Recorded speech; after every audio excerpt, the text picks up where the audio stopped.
மானஸ் பக்கங்கள். Hi friends, இது மாலிகாவின் கேளுங்க கதை கேளுங்க. மானஸ் எழுதிய கோடைக்கால மின்மினி, அத்தியாயம் 17. காயங்கள் குணமாக காலம் காத்திரு, கனவுகள் நினைவாக காயம் பொறுத்திரு. மகாகவி பாரதியார் வரிகள். ஜெயராஜின் அறைக்குள் நுழைந்த திவாகர் அதிர்ச்சியில் உறைந்து நின்று விட்டான். மீராவையும் ஜெயராஜையும் மாறி மாறி பார்த்தான். அவளோ அலட்சியமான பார்வை ஒன்றை அவன் மேல் வீசிவிட்டு தன் கையில் இருந்த செல்போனை பார்க்க ஆரம்பித்தாள். சார் என்றான் தயக்கமாக. எஸ் திவாகர் என்றவர் அவன் முன் ஒரு ஃபைலை வைத்து, இது கூட கமிட்டி ரிப்போர்ட்ஸ் அட்டாச் பண்ண சொன்னனே. இருக்கு சார். வேர் ஷோமி. அவசரமாக ஃபைலை திறந்து ஆராய்ந்தான். அந்த ரிப்போர்ட்டை தவிர மிச்சமெல்லாம் சரியாக இருந்தன. எங்க திவாகர்? சார், இது கூடவே தான் சார் அட்டாச் பண்ணி வச்சிருந்தேன், தடுமாறினான் அவன். அதற்குள் அங்கே வந்த ஜெயராஜின் பிஏ சேது மீட்டிங்கிற்கு எல்லோரும் தயார் என்று தெரிவித்தான். Ya, I will come. What is this Diva என்றார். அவனுக்கு புரியவில்லை. அரை மணி நேரம் முன்புதான் எல்லாவற்றையும் சரிபார்த்து கொண்டு வந்து இந்த அறையில் வைத்தான். அதற்குள் எங்கே சென்றிருக்கும்? இந்த அறைக்குள் வந்து யார் எப்படி இதை செய்திருப்பார்கள்? யோசித்தவனுக்கு ஏதோ தோன்ற மீராவின் முகம் பார்த்தான். அவள் சட்டென்று பார்வையை திருப்பிக் கொண்டாள். ஓகே திவா, பேக்கப் இருக்கும் இல்ல, just get that now. Meeting முடியறதுக்குள்ள ஒரிஜினலை தேடி கொண்டு வந்துடு என்று விட்டு சேதுவோடு சென்று விட்டார் ஜெயராஜ். இந்த இடத்தில் வேறு யாரானும் இருந்திருந்தால் கொஞ்சம் கூட பொறுப்பு இல்லையா என்று சத்தம் போட்டு இருப்பார்கள். ஆனால் ஜெயராஜ் அவ்வளவு சீக்கிரம் சட்டென்று கோபப்பட மாட்டார். தன்னிடம் வேலை செய்பவன் தானே என்ற வார்த்தைகளால் காயப்படுத்தவும் மாட்டார். அவர் குணம் அப்படி. ஜெயராஜ் சென்றதும் திவாகர் மீராவை பார்த்தான். ரிப்போர்ட் ப்ளீஸ் என்றான். அவன் முகத்தை நிமிர்ந்தும் பார்க்காமல் தன் வலது கையை நீட்டினாள். சில நிமிடங்கள் யோசித்தான் திவாகர். இது ஆரம்பம் மட்டுமே. சாவியை தரவில்லை என்றால் இன்னும் ஏதேனும் செய்து கொண்டே இருப்பாள் என்று புரிந்தது. வேறு வழியின்றி சாவியை எடுத்து அவள் கையில் வைத்தான். அதனை தன் பையில் வைத்து கொண்டாள். டேபிள் ராயரை சாவி வைத்து திறந்து அதிலிருந்து அந்த ரிப்போர்ட்டை எடுத்து டேபிளின் மேல் வைத்தாள். எதுவும் பேசாமல் அடுத்த நொடி அதனை எடுத்துக்கொண்டு கான்ஃபரன்ஸ் ஹாலுக்கு ஓடினான். ஜெயராஜிடம் அதனை ஒப்படைத்துவிட்டு வெளியில் வந்து ஆசுவாச மூச்சை இழுத்து விட்டான். பிறகு சுந்தரியை அழைத்து கத்த தொடங்கினான். ஏ அழகி லூசு, அந்த மீரா யாருன்னு உனக்கு தெரியும் இல்ல? சொல்லி தொலைக்கிறதுக்கு என்ன? நான் தான் அப்போவே சொன்னேன் இல்ல, மரியாதையா பேசுன்னு. நீ தான் எனக்கு ஒன்றும் தெரியாதுன்னு திட்டுன. நான் என்ன பண்றது அதுக்கு? உன்ன என்று விட்டு பல்லை கடித்தான். ரகுவும் ஒரு வார்த்தை கூட என்கிட்ட சொல்லவே இல்லை. ச. சரி விடு, சேதாரம் ரொம்ப அதிகமோ கிண்டலாக கேட்டாள். அதில் கடுப்பானவன் அழைப்பை துண்டித்து விட்டான். மீண்டும் ஜெயராஜின் அறைக்கு வர அவனை எதிர்பார்த்தபடி நின்றிருந்தாள் மீரா. தன் தோளில் பையை மாட்டியபடி நின்றிருந்தவள், சாரி, எனக்கு வேற வழி தெரியல என்றாள்.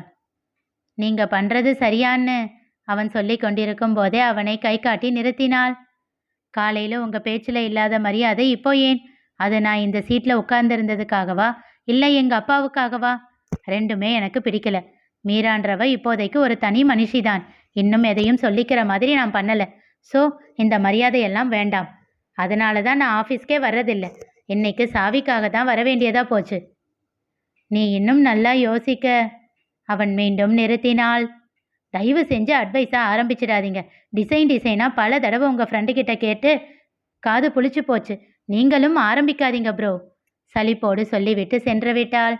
என்ன செய்வது என்று தெரியாமல் குழம்பி நின்றான் திவாகர். சுந்தரி ரகுவின் வீட்டிற்கு வந்தபோது திவாகர் வெளியில் நின்றிருந்தான். அதை கண்டு வாய் பொத்தி சிரித்தாள். சாவி போச்சா? சாவடிச்சிட வேண்டி, கதவை தொற சீக்கிரம். சரி சரி, கத்தாத இரு, திறக்கிறேன். உள்ளே நுழைந்தவள் தலையில் கை வைத்து அப்படியே சோஃபாவில் சரிந்தான். ரகு எப்போ வருவான்? தெரியல, நைட் ஆகிடும்னு நினைக்கிறேன். நான் நாளைக்கான அஜெண்டா ரெடி பண்ணிட்டு கிளம்பிடுவேன். மேபி 1 hour ஒர்க்கு தான். என்ன ஆச்சு? தலைவலியா? காஃபி குடிக்கிறியா? அதெல்லாம் வேண்டாம், குடிச்சிட்டு தான் வந்தேன். என் டென்ஷன் எல்லாம் ரகு வந்து சாவியை பற்றி கேட்டால் என்ன சொல்கிறதுன்னு தான். கவலைப்படாத, அவர் கேட்க மாட்டாரு. சட்டென்று எழுந்து அமர்ந்தான். எப்படி சொல்கிற? அவருக்கு இந்நேரம் தெரிஞ்சிருக்கும். ஆனாலும் அவங்கள எதுவும் சொல்ல மாட்டார். உன்னையும் எதுவும் கேட்க மாட்டார். அப்படின்னா அவனுக்கு மீராவை பிடிக்குமா? தெரியல. அவங்க லவ்வுக்கு எஸ் சொல்லலை. பட் அதே போல் அவங்க பண்ணுற எதுக்கும் கோபமும் படமாட்டாரு. அதனால தான் நானும் அவங்க கிட்ட எதுவும் பேசாம அவங்க பண்ணுறதுல தலையிடாம ஒதுங்கிடுறேன். அப்போது மீரா வந்தாள். ஹாய் சுந்தரி, புன்னகைத்தாள் அவள். இந்நேரத்துக்கு உங்களை எதிர்பார்க்கவே இல்லை. சார் இல்லைன்னு வரமாட்டீங்கன்னு நினச்சேன். எனக்கு கொஞ்சம் வேற ஒர்க் இருக்கு. இன்னைக்கு அவரை பார்க்க முடியாதுன்னு நினைக்கிறேன். சொல்லிக்கொண்டே சமையல் அறைக்குள் சென்றவள் தான் கொண்டு வந்த எதையோ வைத்து சமைக்க ஆரம்பித்தாள். சுந்தரி அவளை கண்டுகொள்ளாமல் தன் வேலையில் மூழ்கிவிட திவாகர் மீராவையே தான் பார்த்து கொண்டு இருந்தான். எதுக்கு இப்படி பார்த்துக்கிட்டு இருக்கீங்க? உனக்கு இதெல்லாம் தேவையா? எனக்கு என்னவோ நீ பண்ணுறது சரியில்லைன்னு தோணுது. ஏன், உங்கள் ஃப்ரெண்டை லவ் பண்ணுற அளவுக்கு எனக்கு தகுதி இல்லையா? இல்லை என்ன லவ் பண்ணுற அளவுக்கு அவருக்கு தகுதி இல்லையா? இதுக்கு நான் என்ன பதில் சொல்ல முடியும்? ஒரே ஒரு நிமிஷம் கண்ணை மூடுங்க. எதுக்கு? சொல்கிறது செய்யுங்க. திவாகர் கண்களை மூடிக்கொண்டான். இப்போ நினச்சி பாருங்க, உங்கள் ஃப்ரெண்டு நீங்கள் ஒர்க் பண்ணுற கம்பெனியோட சிஇஓ. நீங்கள் எப்படி ஃபீல் பண்ணுவீங்க? இல்லை 2 மினிட்ஸ், கண்ணை திறக்காதீங்க, நினச்சி மட்டும் பாருங்க. திவாகரின் முகம் மலர்ந்தது. கண்களை திறந்தான். உங்கள் மனசில் ஏற்பட்ட சந்தோஷம் முகத்தில் அப்படியே காட்டிடுச்சு. இப்போ சொல்லுங்க, அவரை அப்படி ஒரு நிலைமையில நீங்கள் பார்க்க வேண்டாமா? திவாகர் பதில் சொல்லவில்லை. இல்லை, என் மேலே நம்பிக்கை இல்லையா? சும்மா அவர் கூட சுற்றிட்டு. அவள் சொல்லும் போதே நிறுத்தினான் திவாகர். சீச்சி, எங்கள் ஜெயராஜ் சார் பொண்ணுக்கு நிச்சயம் அந்த குணம் இருக்காது. அப்புறம் என்ன? சார் ஒத்துக்கணுமே. எல்லாருக்கும் அவங்க பொண்ணோட லைஃப் பற்றி ஒரு கனவு இருக்கும். அவர்கிட்ட பேச வேண்டியது என் பொறுப்பு. சரி, அப்புறம் உன் இஷ்டம். அப்பா, நீங்கள் ஓகே சொல்லவே நான் இவ்வளவு பேச வேண்டியதா இருக்கு. அவர் எப்போ எஸ் சொல்றது? சின்னதாக சலித்து கொண்டாள் மீரா. அதன் பிறகு மீரா அடிக்கடி வீட்டிற்கு வந்து சென்றாள். அவளை ரகு தடுக்கவில்லை. அவள் செய்வது எதையும் மறுக்கவும் இல்லை. ஆனால் அவள் காதலுக்கு மட்டும் ஒத்துக்கொள்ளாமல் இருந்தான். மீரா யூஜி முடித்துவிட்டு MBA சேர்ந்து விட்டாள். அவளுக்கு ஒவ்வொன்றாக எல்லாவற்றையும் சொல்லிக் கொடுத்தான் ரகு.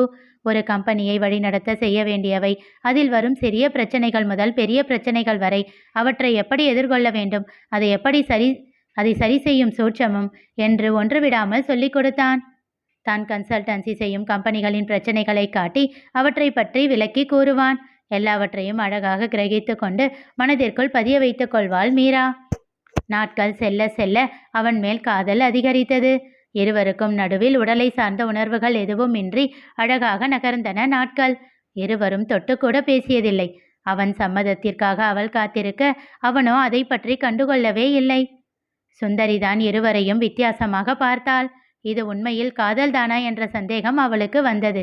ஆனால் மீராவை அவளுக்கு பிடித்தும் இருந்தது. அவள் குணம் அவளை பிரமிக்க வைத்தது. யாருக்கு இப்படி ஒரு மனம் வரும்?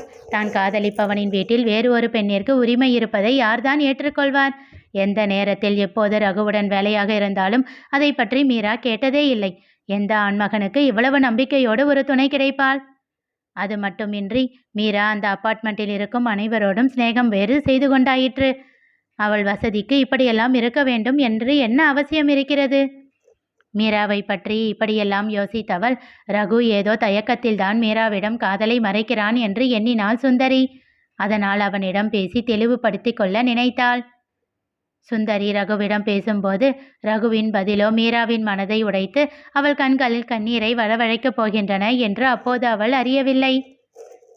நிகழப்போவது என்ன தெரிந்து கொள்ள தொடர்ந்து கேளுங்க, கதை கேளுங்க. மீண்டும் சந்திப்போம்.